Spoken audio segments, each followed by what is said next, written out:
ഇന്ന് ചോറ്റാനിക്കര അമ്പലത്തിലേക്ക് ഒറ്റയ്ക്കൊരു temple date ആണ് കേട്ടോ എൻ്റെ. എത്രയൊക്കെ തിരക്കുകൾ എൻ്റെ ജീവിതത്തിലുണ്ടായാലും ഇവിടെ വന്ന് അമ്മയെ കാണാൻ ഞാൻ മറക്കാറില്ല കേട്ടോ. എല്ലാ മാസവും ഞാൻ ഇവിടെ വന്ന് മുടങ്ങാതെ പ്രാർത്ഥിക്കാറുണ്ട്. എൻ്റെ ജീവിതത്തിൽ എന്ത് നല്ലത് നടന്നാലും എന്ത് സങ്കടമുള്ള കാര്യങ്ങൾ നടന്നാലും ഞാൻ ഓടി വരുന്നൊരു സ്ഥലം ഇത് തന്നെയാണ് കേട്ടോ. എനിക്ക് ഏറ്റവും കൂടുതൽ സമാധാനം കിട്ടുന്നൊരു സ്ഥലം ഇതാണെന്ന് എനിക്ക് എപ്പോഴും തോന്നാറുണ്ട്. ഇവിടെ മേൽക്കാവിലും കീഴ്ക്കാവിലും അമ്മയ്ക്ക് പട്ടും പൂക്കളും ഒക്കെ സമർപ്പിച്ച് അതുപോലെ ഞാൻ എല്ലാ തവണയും മറക്കാതെ ചെയ്യുന്ന ഒരു കാര്യമാണ് യമുനക്കുട്ടിക്ക് എന്തെങ്കിലും മേടിച്ചു കൊടുക്കുക എന്നുള്ളത്. ചിലപ്പോൾ ശർക്കര മേടിച്ചു കൊടുക്കും, ചിലപ്പോൾ പഴം മേടിച്ചു കൊടുക്കും. യമുനക്കുട്ടി ഹാപ്പിയാണ് കേട്ടോ. യമുനക്കുട്ടിക്ക് ഇപ്പം എന്നെ നല്ല പരിചയമായി എല്ലാ തവണയും ചെല്ലുന്നുണ്ട്. ഇവിടെ ഒരുപാട് ആളുകൾ ഭജന ഇരിക്കാൻ വേണ്ടി എല്ലാ ദിവസവും വരാറുണ്ട് കേട്ടോ. അത് നമ്മുടെ കേരളത്തിൽ നിന്ന് മാത്രമൊന്നുമല്ല, തമിഴ്നാട്ടിൽ നിന്നും അതുപോലെ കർണാടകയിൽ നിന്നും അങ്ങനെ ഒരുപാട് സ്റ്റേറ്റുകളിൽ നിന്നും വരുന്നുണ്ട് കേട്ടോ. അമ്മയ്ക്ക് പറവഴിപാട് നിറയ്ക്കാനായിട്ട് എനിക്കും ഇഷ്ടമാണ് കേട്ടോ. ഞാനും ഇടയ്ക്ക് നിറയ്ക്കാറുണ്ട് പറവഴിപാട്. ഇവിടെ ഒരുപാട് ഇഷ്ടമുള്ളത് കൊണ്ടാണെന്ന് തോന്നുന്നു ഇവിടെ വന്നു കഴിഞ്ഞാൽ ഞാൻ ഒരുപാട് നേരം ഇവിടെ തന്നെ ടൈം സ്പെൻഡ് ചെയ്യാറുണ്ട്.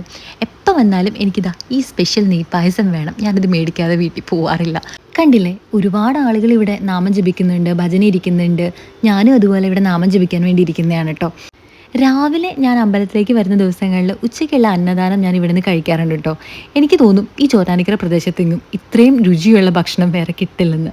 അത്രയ്ക്കും നന്നായിട്ടാണ് അവർ ഫുഡ് തയ്യാറാക്കുന്നതും തരുന്നതും. എല്ലാത്തിനും അമ്മയോട് നന്ദി പറഞ്ഞ് സമാധാനമുള്ള മനസ്സുമായിട്ട് ഇനി വീട്ടിലേക്ക്.